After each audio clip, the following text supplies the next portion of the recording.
अनवी classes में आपका स्वागत है।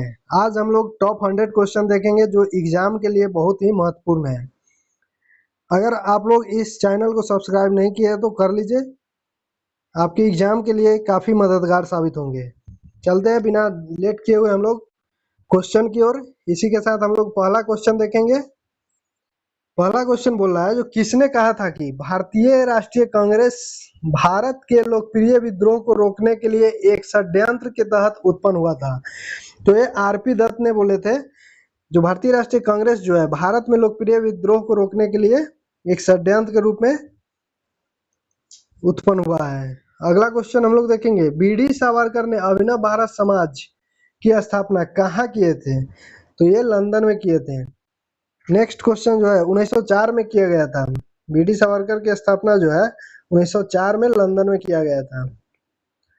आगे हम लोग देखेंगे, इनकलाब जिंदाबाद का नारा किसने लिखा है? यहाँ पे लिखा है पूछा है, तो ये लिखा है कौन? तो मौलवी हसरत मोहानी ने लिखा है इसे।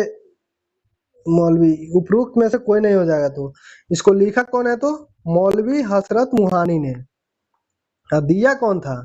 तो दिए भगत सिंह ने दिए थे, लेकिन लिखा मौलवी हसरत मोहानी ने। चलते हैं नेक्स्ट क्वेश्चन की ओर। दक्षिण अफ्रीका के निम्नलिखित में से किस रेलवे स्टेशन पर महात्मा गांधी को ट्रेन से बाहर फेंक दिया गया था? तो पीटर मैरिटसबर्ग में फेंका गया था। किस स्टेशन का क्या नाम था? तो पीटर मैरिटस, पीटर मैरिटस। इनमें से कोई नहीं हो जाएगा। नेक्स्ट क्वेश्चन है, भारतीय राष्ट्रीय कांग्रेस ने जालियांवाला बाग हत्याकांड की जांच के लिए अपनी एक आधिकारिक समिति नियुक्त किया था, जिसमें सदस्य नहीं थे। कौन नहीं थे? तो इसमें तेज बहादुर सप्रू जो है नहीं थे। सबसे पहले जालियांवाला बाग हत्याकांड हुआ कब था? तो 13 अप्रैल 1919 को हुआ था। 13 अप्रैल 1919 को जालियांवाला बाग हत्याकांड हुआ था, जिसके लिए जांच की कमेटी जो बैठा था वो हंटर आयोग की कमेटी बैठा था। महात्मा गांधी, अब्बास तैयब जी ये लोग थे, तेज बहादुर सप्रू नहीं थे। हम लोग चलते हैं अगला क्वेश्चन की ओर। क्वेश्चन बोल रहा है, निम्नलिखित में से कौन सा अमेरिका महात्मा गांधी के दांडी मार्च के दौरान उनके साथ था? तो ये बेब मिलर। जब महात्मा गांधी दांडी मार्च कर रहे थे उस टाइम अमेरिका की एक व्यक्ति थे बेब मिलर, जो उनके साथ में ही थे। तो ये दांडी मार्च हुआ कब था? 1930 में। चलते हैं हम लोग नेक्स्ट क्वेश्चन की ओर। अभी नहीं तो कभी नहीं नामक पैम्पलेट किसने लिखा था? तो ये रहमत अली ने लिखा था। अभी नहीं तो कभी नहीं, रहमत अली ने लिखे थे। अगला क्वेश्चन है, सुभाष चंद्र बोस किस नेता को हराकर भारतीय राष्ट्रीय कांग्रेस के अध्यक्ष बने थे? तो इन्होंने पट्टाभी सीतारमैया को हराए थे। तो इनमें से कोई नहीं हो जाएगा। सुभाष चंद्र बोस जब नेता बने थे उस टाइम पट्टाभी सीतारमैया को हरा के उन्होंने नेता बने थे। अगला क्वेश्चन है, भारत छोड़ो प्रस्ताव कांग्रेस कार्य समिति द्वारा कब पारित किया गया था? तो भारत छोड़ो प्रस्ताव जो है 8 अगस्त 1942 को 8 अगस्त 1942 को पारित किया गया था। ये भी हो जाएगा उपरोक्त में से कोई नहीं। भारत छोड़ो आंदोलन के दौरान निम्नलिखित में से किस नेता ने पैम्पलेट द वे आउट जारी किए थे? पैम्पलेट द वे आउट जारी किए थे किसने? तो सी राजगोपालाचारी ने। आगे क्वेश्चन है, निम्नलिखित में से कौन सा भारत में पुर्तगाली व्यापारिक केंद्र नहीं था? तो उस टाइम पुर्तगाली का भी व्यापारिक केंद्र पांडिचेरी नहीं था। अगला क्वेश्चन, किस वर्ष ईस्ट इंडिया कंपनी ने बंगाल में अपना पहला व्यापारिक केंद्र स्थापित किया था? तो ईस्ट इंडिया कंपनी जो है सबसे पहला बंगाल में अपना व्यापारिक कोठी 1651 में शुरू किए थे। और ईस्ट इंडिया कंपनी की स्थापना कब हुआ है? तो 1600 में हुआ था।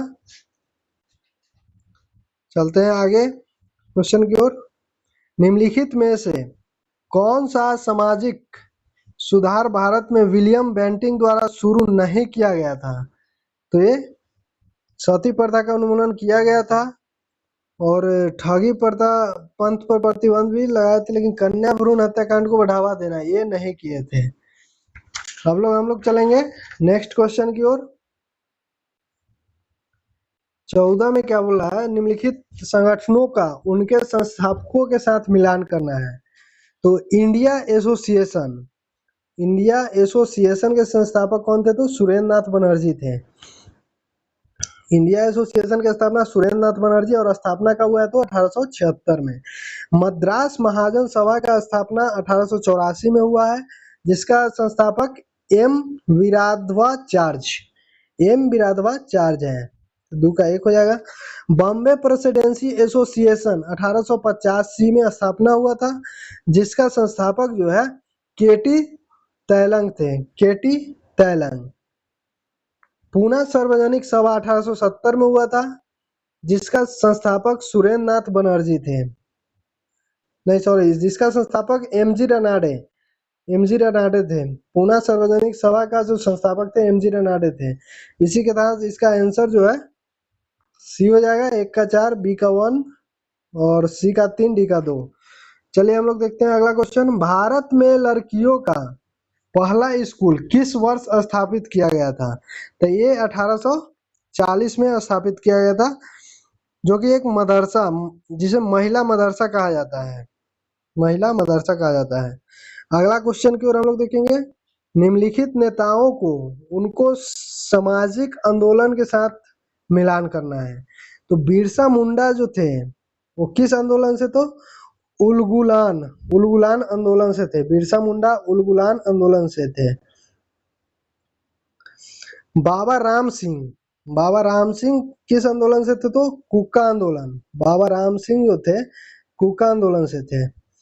महात्मा गांधी तो सत्याग्रही थे। और गुरु रविदास भक्ति आंदोलन से थे। गुरु रविदास भक्ति आंदोलन से थे। इसका हो जाएगा 1 का 4, 2 का 3, सी का 1 और डी का 2। नेक्स्ट क्वेश्चन की ओर हम लोग चलेंगे।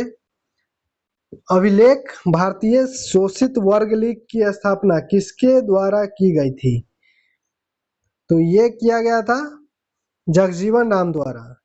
तो जगजीवन राम तो है नहीं इसमें, इसलिए इसका उपयुक्त में से कोई नहीं हो जाएगा।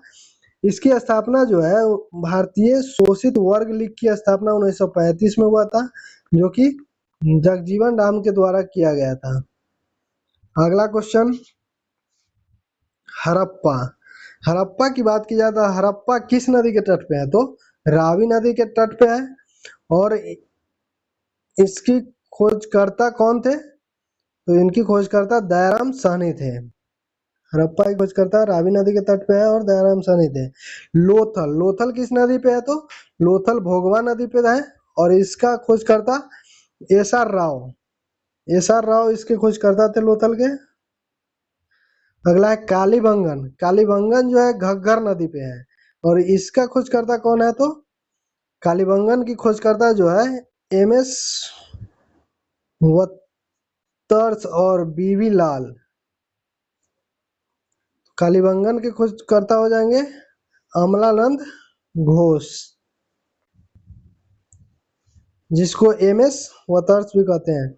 अगला क्वेश्चन ऑप्शन है आलमगीरपुर किस नदी के तट पे है, तो हिंडन नदी के तट पे है, और इसका खोजकर्ता वाईडी शर्मा हो जाएगा। वाईडी शर्मा। अगला है धोलावीरा, जो गुजरात में है। धोलावीरा कहाँ है, गुजरात में। इसका खोजकर्ता हो जाएगा आरएस वशिष्ठ। तो 5 का ई क्वेश्चन में हम लोग देखेंगे। 5 का ई एक ही ऑप्शन में है। 1 का सी, 2 का डी, 3 का बी, 4 का ए मिल रहा है, तो बी आंसर हो जाएगा हमारा। अगला क्वेश्चन की ओर चलेंगे हम लोग। किस वैदिक पाठ में वर्ण शब्द का पहली बार उल्लेख मिलता है, तो ऋग्वैदिक में होता है।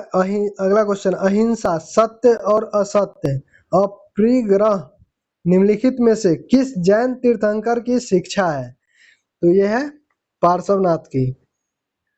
जैन धर्म के 24वें तीर्थंकर कौन थे, तो महावीर स्वामी खुद थे। 23वां तीर्थंकर पार्श्वनाथ थे।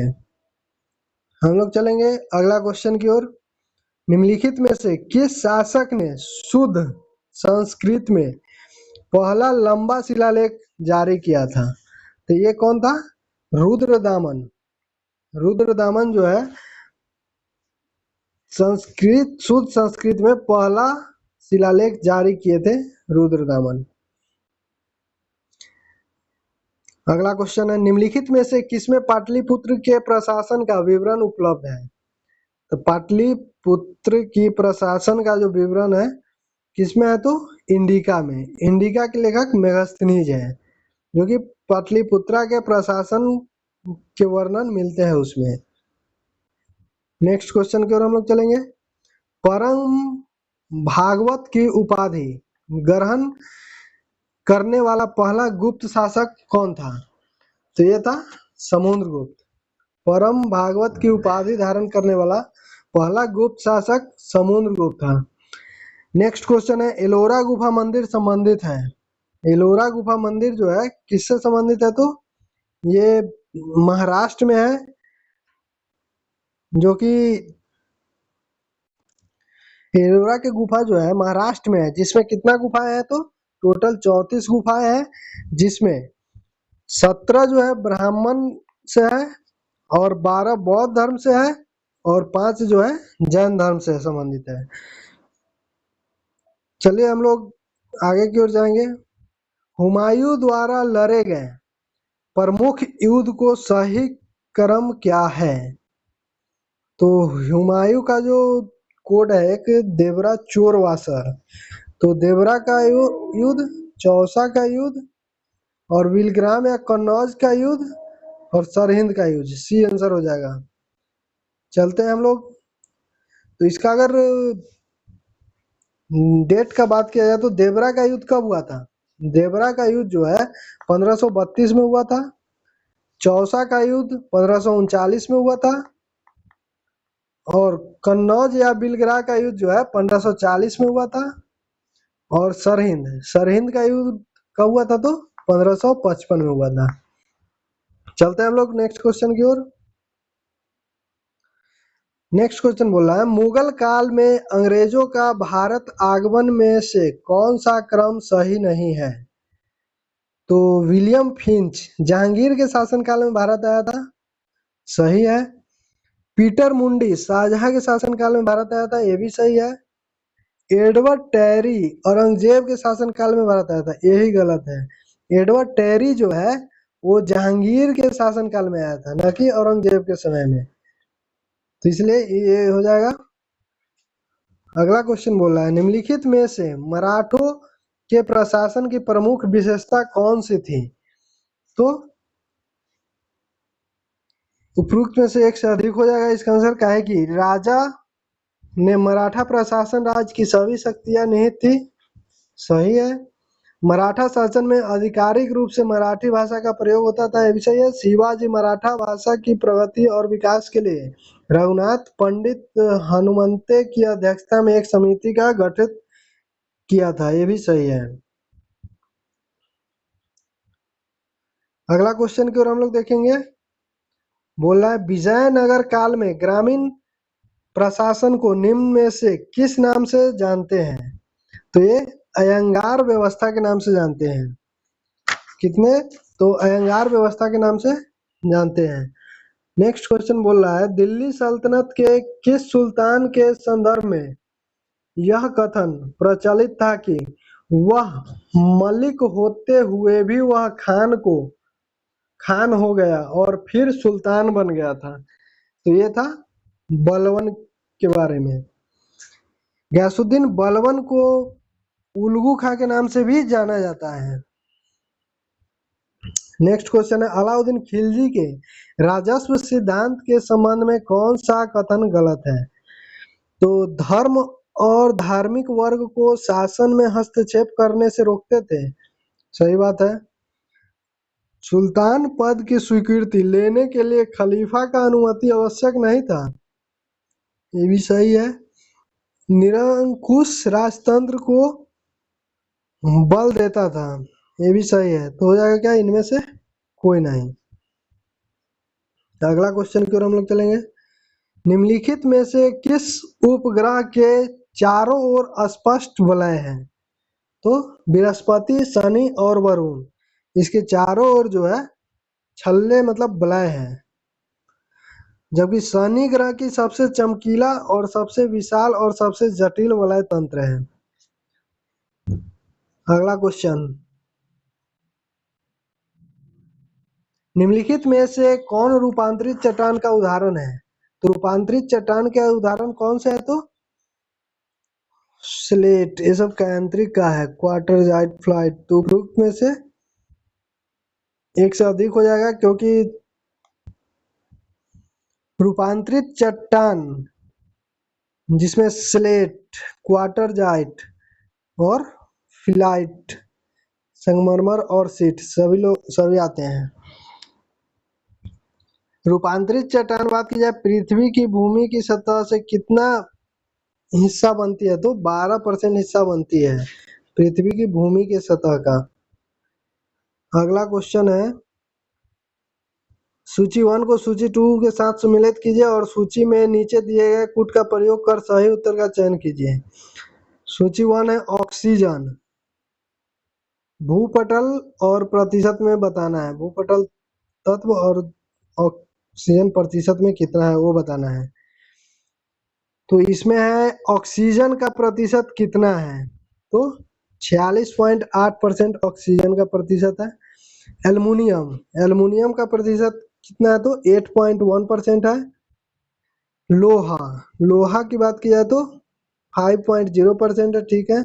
और कैल्शियम की बात की जाए तो 3.6% है, इसीलिए इसका आंसर हो जाएगा बी। अगला क्वेश्चन हम लोग देखेंगे, निम्नलिखित में से कौन शीतोष्ण कटिबंध घास के मैदान का प्रकार है? तो यह है प्रेयरी। प्रेयरी जो है शीतोष्ण घास के मैदान है। सवाना की बात की जाए तो ये मध्य और दक्षिण पूर्वी अफ्रीका का है, जो उष्ण कटिबंधीय है। कैंपोस कहाँ के है? तो ये ब्राजील का है, उष्ण कटिबंधीय ही घास के मैदान है अभी। तो प्रेयरी कहाँ की है? तो प्रेयरी जो है अमेरिका की शीतोष्ण घास के मैदान है। आगे हम लोग चलेंगे, निम्नलिखित महासागरों का क्षेत्रफल के अनुसार का सही अवरोही क्रम क्या है? यानी घटते क्रम में देखना है, सबसे बड़ा फिर उससे छोटा फिर उससे छोटा फिर उससे छोटा। तो सबसे बड़ा हो जाएगा प्रशांत महासागर। प्रशांत महासागर सबसे बड़ा है, तीनों ऑप्शन में है। उसके बाद अटलांटिक महासागर, प्रशांत महासागर के बाद अटलांटिक महासागर, उसके बाद हिंद महासागर, फिर आर्कटिक महासागर। ऑप्शन बी आंसर हो जाएगा। आगे हम लोग देखेंगे क्वेश्चन, निम्नलिखित में से ज्वार भाटा आने पर किसका प्रभाव सबसे अधिक होता है? तो सबसे अधिक चंद्रमा पर होता है। चंद्रमा एवं सूर्य की आकर्षण शक्ति से होता है। जब दोनों एक सिद्ध में आ जाता है तब ज्वार भाटा उत्पन्न होते हैं। तो निम्नलिखित में से ज्वार भाटा आने किसका प्रभाव सबसे अधिक होगा? तो चंद्रमा का होगा। अगला क्वेश्चन है, वायुमंडल में निम्नलिखित में से कौन सी गैस सर्वोच्च मात्रा में पाई जाती है? तो हाइड्रोजन एवं हीलियम हो जाएगा, हाइड्रोजन हीलियम। अगला क्वेश्चन, सिरोको नामक स्थानीय पवन निम्नलिखित में से किन क्षेत्रों के बीच बहती है? तो ये सहारा रेगिस्तान से भूमध्य सागर के बीच बहती है। सिरोको नामक स्थानीय पवन जो है वो सहारा रेगिस्तान से भूमध्य सागर के बीच बहती है। रेड क्लिफ रेखा का निर्धारण किन देशों के बीच स्थित है? रेड क्लिफ जो है भारत और पाकिस्तान के बीच है। भारत और पाकिस्तान के बीच है रेड क्लिफ। आगे अगर बात किया जाए भारत और चीन के बीच कौन सा रेखा है? तो मैकमोहन है। भारत और अफगानिस्तान के बीच डुरंड रेखा है, जो कि अब भारत पाकिस्तान के बीच भी है। और भारत और पाकिस्तान के बीच रेड क्लिफ रेखा है, जो 15 अगस्त 1947 को अंतर्राष्ट्रीय सीमा के रूप में किया गया था इसको। अगला क्वेश्चन है, निम्नलिखित में से गांधी सागर परियोजना भारत के किस राज्य में स्थित है? तो गांधी सागर परियोजना जो है मध्य प्रदेश में स्थित है। किस नदी पर है? तो चंबल नदी पर है। गांधी सागर परियोजना जो है चंबल नदी पर है। मध्य प्रदेश में। अगला क्वेश्चन बोल रहा है निम्नलिखित में से कौन सा नगर कर्क रेखा के सबसे नजदीक दूरी पर स्थित है? तो सबसे नजदीक जबलपुर है, जबलपुर। कर्क रेखा के सबसे नजदीक की दूरी पर कौन सा है? तो जबलपुर है। आगे हम लोग देखेंगे mount Harriet. Mount Harriet Andaman और निकोबार द्वीप समूह के किस क्षेत्र में अवस्थित है? तो यह है दक्षिण अंडमान में। माउंट हैरियट जो है दक्षिण अंडमान में है। अगला क्वेश्चन देखेंगे मंगोलियाइड प्रजाति निम्नलिखित में से किस क्षेत्र में निवास करती है? तो मंगोलियाइड प्रजाति जो है ये अपना अरुणाचल प्रदेश, सिक्किम, इस सब क्षेत्र में निवास करती है, जो कि भारत में विद्यमान प्रमुख प्रजातियों में से एक है। तो इसमें आंसर हो जाएगा लद्दाख। लद्दाख ऑप्शन के हिसाब से लद्दाख भी है, उत्तर भारत में भी पाया जाता है और सिक्किम में भी पाया जाता है। उपरोक्त में से एक से अधिक हो जाएगा इसका आंसर। नेक्स्ट क्वेश्चन बोल रहा है निम्नलिखित में से कौन यमुना नदी की सहायक नदी है? तो यमुना नदी की सहायक नदी गंगा की सबसे लंबी और दूसरी सबसे बड़ी सहायक नदी है कौन? यमुना। और यमुना नदी का उद्गम की बात किया जाए तो कहाँ से होता है? तो यमुना नदी की उद्गम पश्चिमी हिमालय यमुनेत्री हिमानी से होता है।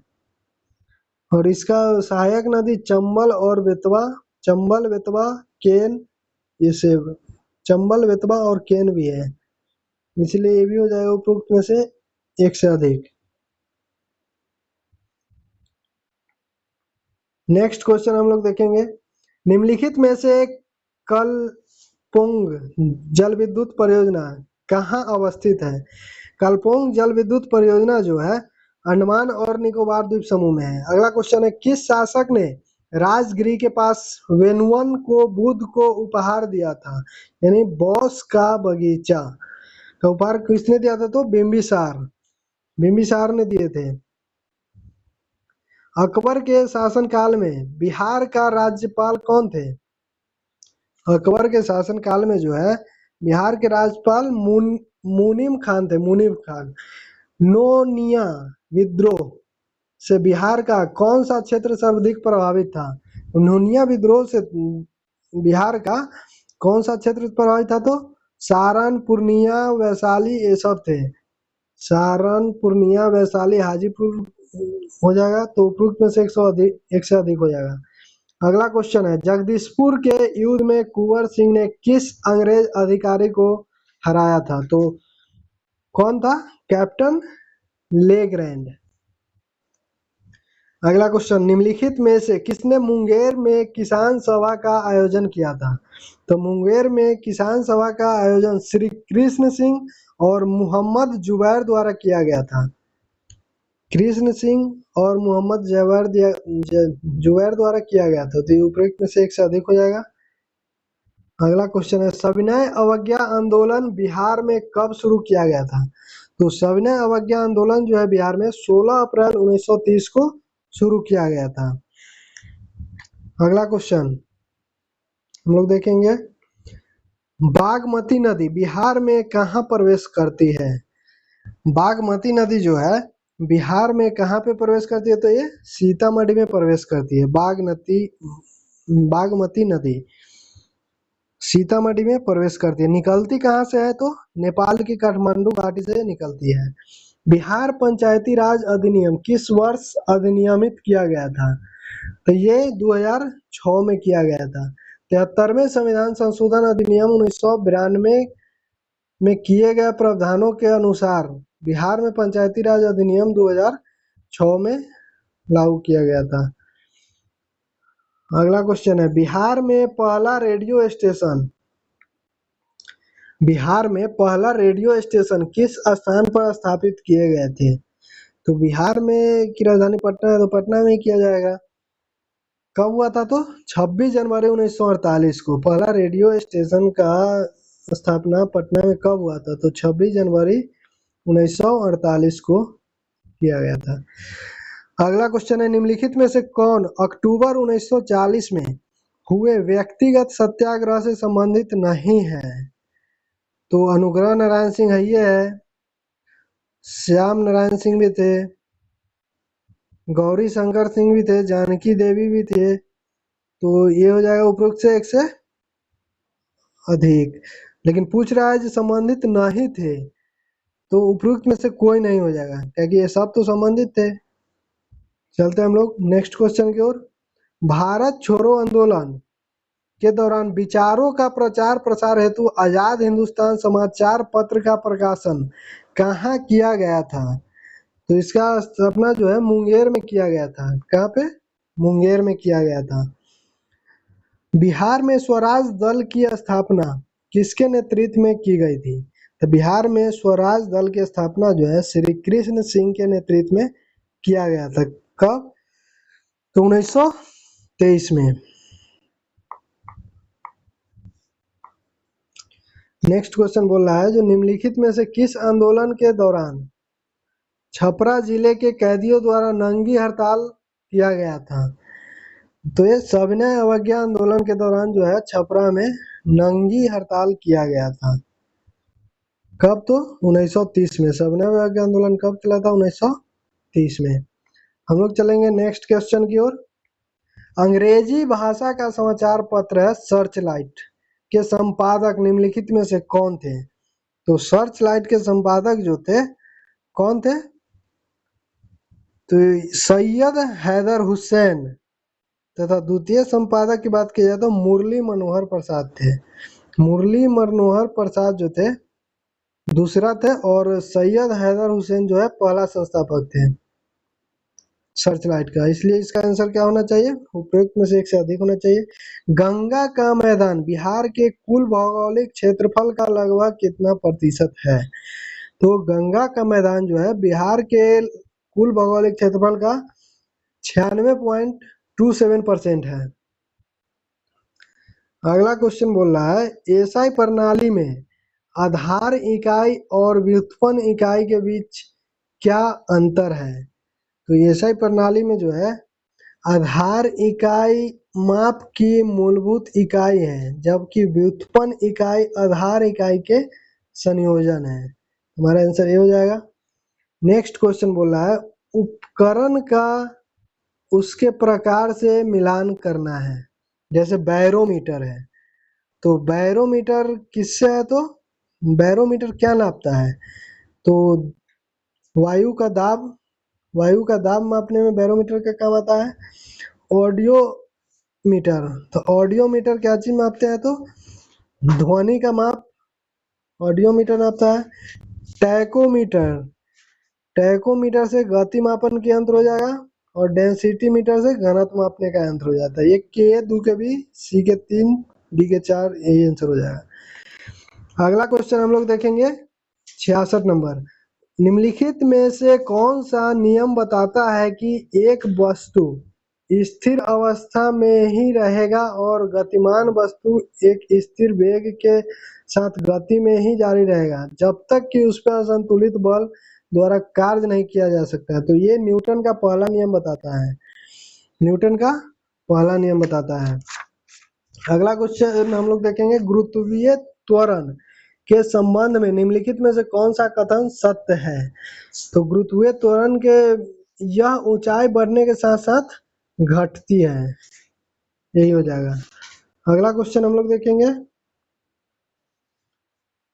अगला बोल रहा है क्वेश्चन, निम्नलिखित में से वह घटना क्या है जिसके कारण तरंगों एक छोटे छिद्र से गुजरने के बाद फैलती है? बोल रहा है निम्नलिखित में से वह घटना क्या है जिसके कारण तरंगों एक छोटे छिद्र से गुजरने के बाद फैल जाता है? तो विवर्तन हो जाएगा। पूर्ण आंतरिक परिवर्तन क्या है? पूर्ण आंतरिक परिवर्तन जब प्रकाश एक क्रांतिक कोण के कारण उसी माध्यम से वापस परिवर्तित हो जाता है, उसको पूर्ण आंतरिक परावर्तन कहेंगे। अगला क्वेश्चन क्या बोल रहा है, निम्नलिखित में से कौन सा ऊष्मीय विस्तार का उदाहरण है? तो ऊष्मीय विस्तार का उदाहरण कौन सा है? तो ऊष्मीय विस्तार एक घटना होता है जहाँ तापमान में बदलाव के कारण पदार्थ फैलती या सिकुड़ती है।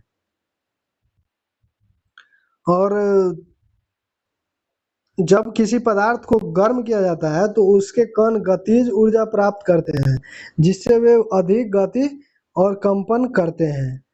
तो यह गति और कंपन पदार्थ के विस्तार का कारण बनता है। गर्म होने पर एक तरल उबलता है, ये भी हो जाएगा। एक धातु की छड़ गर्म होने पर फैलती है, ये भी ठीक है।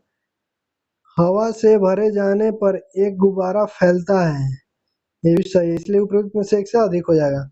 सेल्सियस तापमान पैमाना किस पर आधारित है? तो सेल्सियस तापमान पैमाना जो है पानी की क्वथनांक और हिमांक पर आधारित है। अगला क्वेश्चन है, जब पानी को गर्म किया जाता है तो आम तौर पर उसके आयतन का क्या होता है? तो उसका आयतन जो क्या होगा, बढ़ेगा कि घटेगा? तो बढ़ जाएगा। किस प्रकार की तरंग का विस्थापन तरंग प्रसार की दिशा के लंबवत होता है? तो ये अनुप्रस्थ तरंग। अनुप्रस्थ तरंग का जो विस्थापन है वो तरंग प्रसार की दिशा में लंबवत होता है। अगला क्वेश्चन बोल रहा है, ध्वनि तरंग की आवृत्ति कैसी होती है? ध्वनि तरंग की आवृत्ति 1 सेकेंड में दिए गए बिंदु से गुजरने वाली तरंग की संख्या होती है।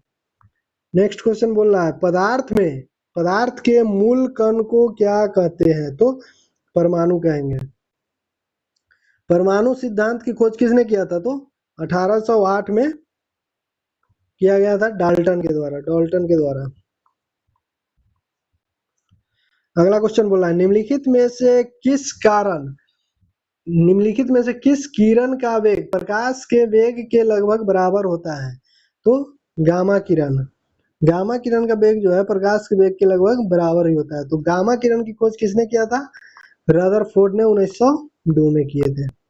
नेक्स्ट क्वेश्चन बोल रहा है, नाभिकीय रिएक्टर में किस धातु का प्रयोग मंदक के लिए किया जाता है? तो मंदक के लिए किसका प्रयोग किया जाता है? रेडियम का भी किया जाता है और बाहरी जल का भी किया जाता है। इसका आंसर हो जाएगा ग्रेफाइट की छड़ का भी किया जाता है और बाहरी जल का किया जाता है। सोडियम गलती से टिक लग गया है, इसका आंसर उपयुक्त में से एक से अधिक हो जाएगा। अगला क्वेश्चन हम लोग देखेंगे, सूची 1 को सूची 2 से सम्मिलित करना है। इसमें सूची 1 में पदार्थ दिया हुआ है और दूसरा में तत्व दिया हुआ है। तो हीरा का तत्व कौन है? तो कार्बन हो जाएगा, सही है। माणिक्य का क्रोमिया, ये भी सही है। संगमरमर हो जाएगा कैल्शियम का संगमरमर हो जाएगा कैल्शियम का, और सीमेंट एल्यूमिनेट का। इसी के साथ हमारा आंसर बी हो जाएगा, सही। नेक्स्ट क्वेश्चन की ओर हम लोग बढ़ेंगे, अल्कोहल परीक्षण में निम्नलिखित में से किस यौगिक का उपयोग किया जाता है? तो अल्कोहल परीक्षण में जो है पोटेशियम हाइड्रोक्रोमेट सल्फ्यूरिक एसिड का प्रयोग किया जाता है। अगला क्वेश्चन बोल रहा है, ग्लूकोज के एक अणु में ऑक्सीजन के निम्नलिखित में से कितने परमाणु पाए जाते हैं? तो 6 परमाणु पाए जाते हैं। ग्लूकोज का सूत्र क्या होता है? तो C6H12O6। नेक्स्ट क्वेश्चन हम लोग देखेंगे, लोहे में जंग लगना निम्नलिखित में से कौन सी अभिक्रिया के कारण है? तो लोहा में जंग लगना ऑक्सीकरण के कारण हो जाएगा। निम्नलिखित में से किस एल्युमिनियम लवण का इस्तेमाल रक्त के स्राव को रोकने के लिए किया जाता है? तो पोटेशियम फिटकिरी, जिसको एलम भी बोलते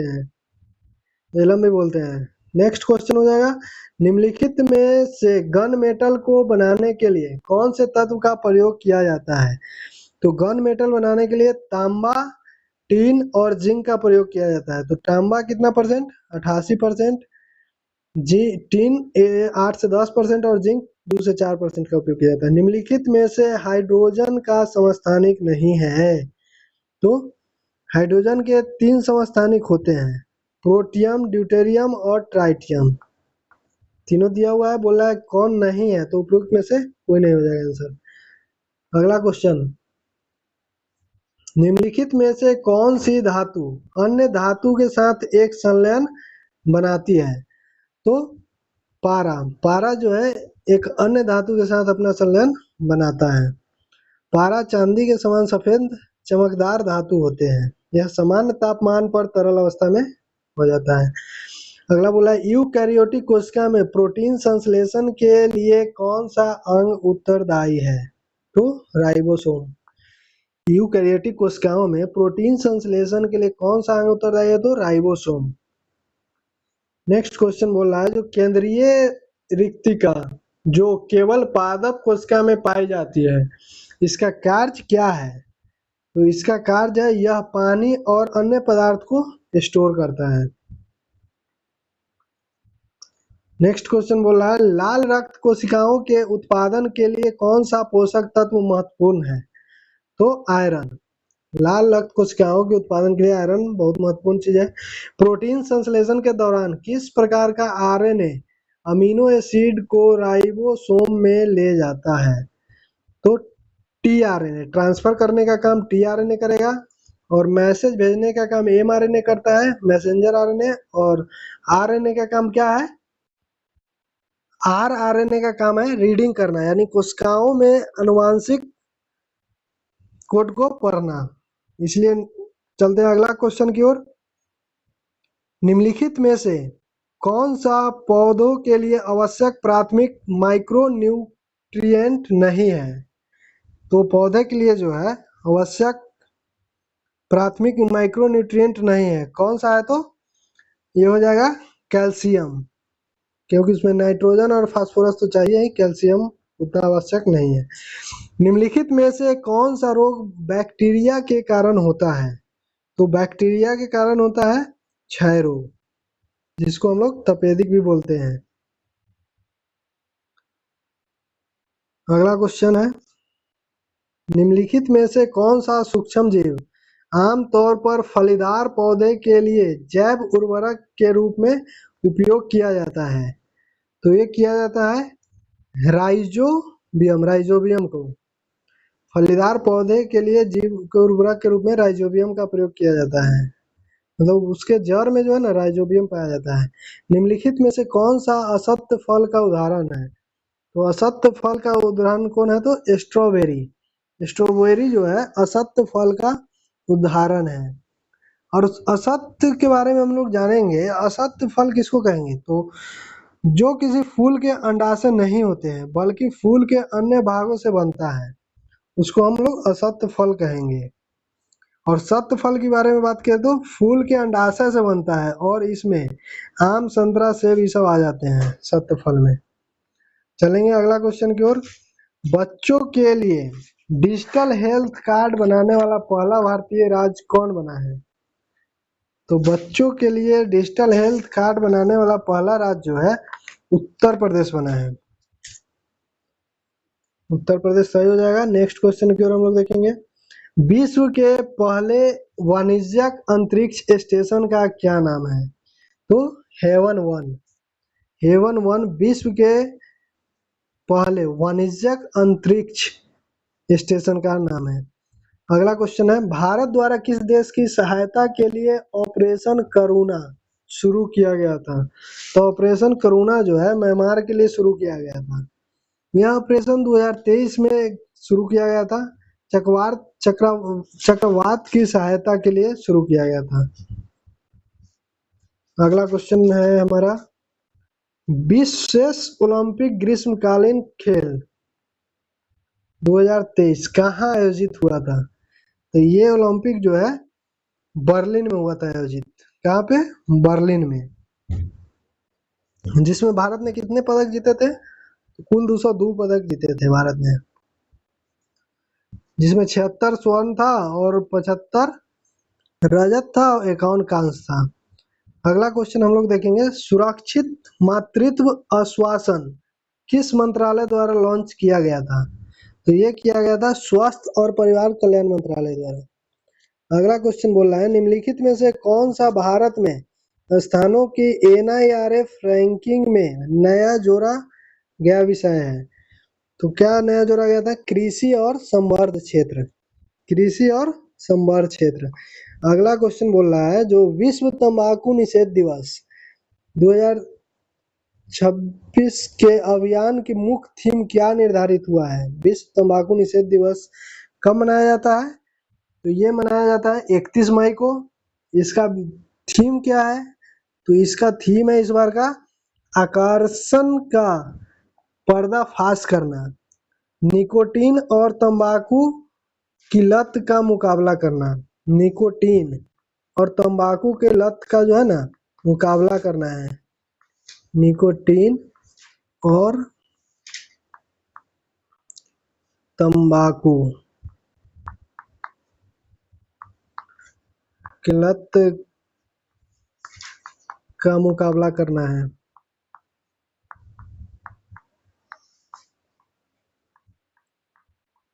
अगला क्वेश्चन हम लोग देखेंगे, निम्नलिखित में से किसे विशेष मौसम विज्ञान संगठन का अध्यक्ष नियुक्त किया गया है? तो डॉक्टर अब्दुल्ला अल मंडौस को किया गया था। डॉक्टर अब्दुल्ला अल मंडौस, जिसको 2023 में किया गया था, ये 2027 तक रहेंगे। इन्होंने यूएई के हैं। अगला क्वेश्चन, सैन्य अभ्यास एक्वेरिन भारत और निम्नलिखित में किसके बीच होता है? तो एक्वेरिन जो है सैन्य अभ्यास भारत और मालदीव के बीच होता है। और ये किस सेना के बीच होता है? तो नौसेना का अभ्यास है।